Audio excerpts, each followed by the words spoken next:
I used to look at a lot of the forum stuff, and it actually really did inform my character a lot. Wow. Still look at it nowadays. The hell are you supposed to be?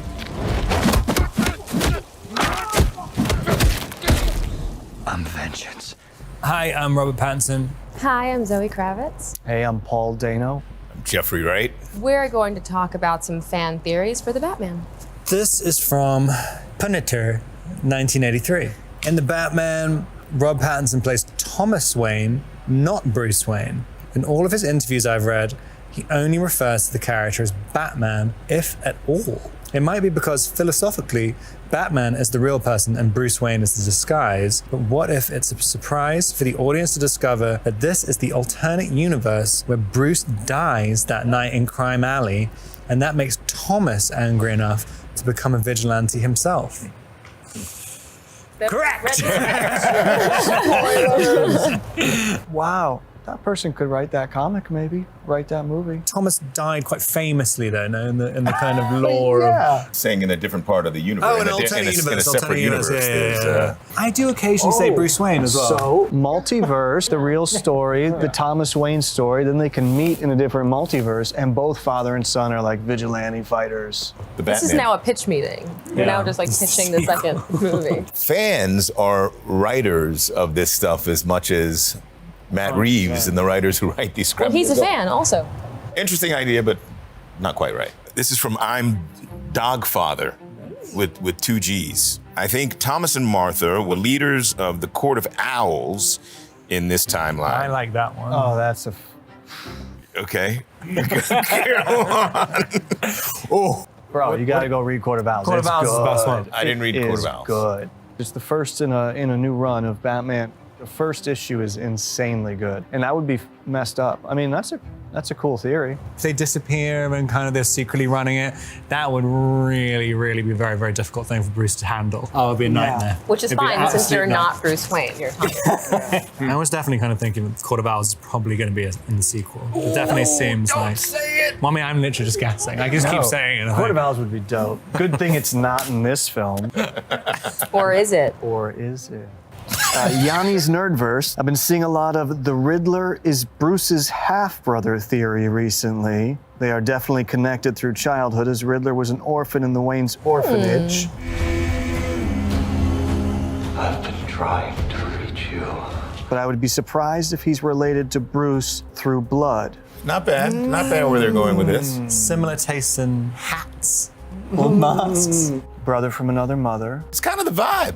Yanni, how are you so sure that they're connected through childhood? Yanni's pitching at other people's theories and kind of saying, I don't think it's right. Yanni, just see the movie. Okay, from Tixie. The real reason why he doesn't kill his arch enemies is because it fills the void of his parents' death. It brings excitement as Batman, but the further he loses his close ones, the darker and sadistic he gets without killing. Any superhero and anti-hero would drop Joker, Riddler, Penguin, etc. in a second, but Batman keeps them alive so he can continue putting them in jail.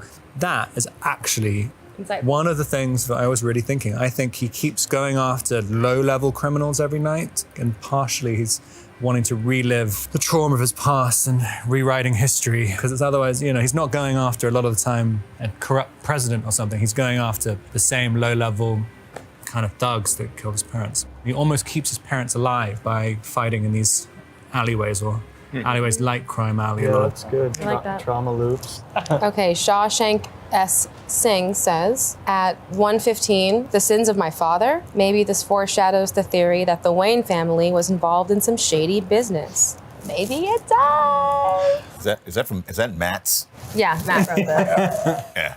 The Waynes being shady, the Waynes connected to Court of Owls. Ooh, Yeah. there's something in the water. Yeah. It would be tough if the Waynes were involved in shady business for Batman. This is a good You theory. think there's something to it? I do. I didn't read the script. Oh, okay. Sorry, what movie are we talking about? I'm Zoe. Nice to meet you. It is actually I'm just reading these again, it's extremely helpful to have these fan theories. I used to look at a lot of the forum stuff, and it actually really did inform my character a lot. Wow. Still look at it nowadays.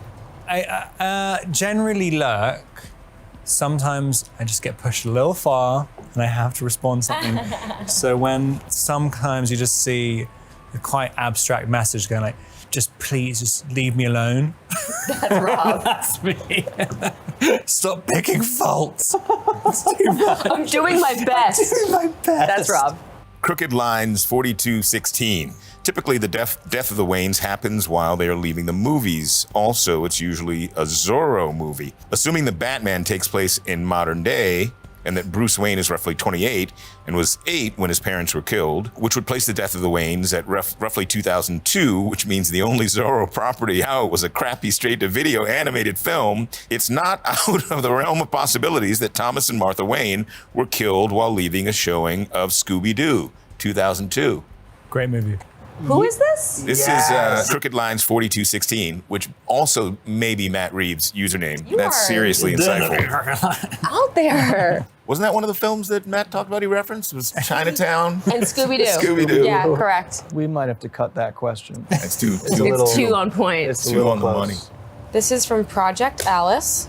Anyone realize Selena's 9 lives line may actually be her various disguises they've shown from all the trailers? Great detail Reeves put into her character. Great Don't detail. worry, I've got 9 wigs. I got 9 wigs. I like putting those things together. I do too. I like 9 lives being different lives that you have to wear to survive, not just lives that you spend in death. And different I wigs. think that's nice. And different outfits. Yeah. Don't worry, honey. I got 9 of them. So she's right. Nice, Alice. This is from Equivalent Inflation. Batman knows he is a magnet for supervillains, which he does in order to gather them all in one place. Batman is okay with that because by concentrating all the villains in one spot, he can limit their damage and spare the rest of the world. He rarely leaves Gotham. Are all the villains of the world drawn to Gotham? What? So like they're saying that Batman only became Batman to get the supervillains to come. So Right. the supervillains existed before Batman. And they travel to Gotham? I don't see Gotham as connected to the world. Right. Yeah, It's so it's its own world. It's a polis. It's like it's city-state. So even though there's other cities, Metropolis, and all this, Gotham breeds its own villains. I think. And I think the villains, it always feels very personal. NFM says, I have a theory, but it's more of a feeling. Oh, yeah. Batman will lose in this film. He will finally break his one rule and kill the villain in cold blood and therefore become an outlaw. Just a feeling. I guess I see where that's coming. They've made a deal. Rob keeps talking about how Batman doesn't kill, so maybe I it keep means talking. that he actually will kill.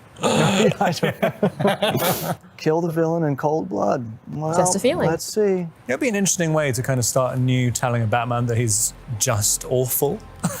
So he's a really awful bad guy who runs the Court of Owls. I've got a feeling that this movie will portray Thomas and Martha Wayne in a negative light, like the Telltale Batman series. going on? Another good one. And Alfred has been trying to keep that from Bruce. They probably wronged the Riddler's family somehow, and now he's out for revenge. It's also because in the trailer, yeah, there's the line about you lied to me. All these years, you lied to me, Alfred. I see where people are getting this. That's interesting. That's pretty good. I mean, I like the Telltale stuff. Their antenna are definitely up, though. Boy, Thomas and Martha, guys, they were murdered. Let's be nice.